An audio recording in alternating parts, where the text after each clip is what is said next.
ভাইয়ের বিয়ে ঠিক হয়ে গেল আর বিয়ের আগে হচ্ছে বাড়িতে পুজো। তাই মার একটা মানসিক ছিল ভাইকে নিয়ে, তো বাড়িতে রক্ষাকালী পুজো হচ্ছে, মানসিক করা পুজো।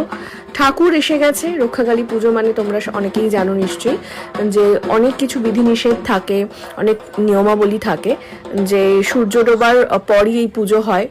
তো মা এসে গেছে বাড়িতে, দেখতেই পাচ্ছ সুন্দর করে সাজিয়ে দেওয়ার পালা শুরু হয়ে গেছে। কেমন হয়েছে মায়ের প্রতিমা কমেন্ট করে জানিও। আর এই পুজোটা অ্যাকচুয়ালি সম্ভবত বিয়ের আগে যদি কোনো রকম মানসিক থাকে সেগুলো মানে শেষ মানে পূর্ণ করে দিতে হয়, সেই কারণেই এই পুজোটা হচ্ছে বাড়িতে। প্রচুর আত্মীয় স্বজন এসেছে, পাড়া প্রতিবেশী যাদেরকে নিমন্ত্রণ করা হয়েছিল সকলে এখানে এসেছে। দেখো ঠাকুর আসার পর মা এখানে বরণ করছে, আর আমি বরণ থালাটা ধরে আছি, এক এক করে মা পান পাতা দিয়ে এবারে বরণ করছে। আর পুজো ব্যাপারটার মধ্যে যে সবসময় আমার আগ্রহ সকলেই তোমরা জানো। আর পুজো শুরু হয়ে গেছে, ভাই কিন্তু বসে গেছে সংকল্পতে। আর পুজো শুরু হলে যেটা হয়, শুরুতে আমরা কিন্তু যাই ঘর তুলতে।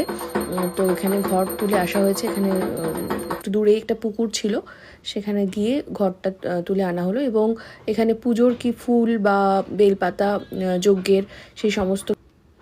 তোমরা কারা কারা পুজো করতে ভালোবাসো আমার মতন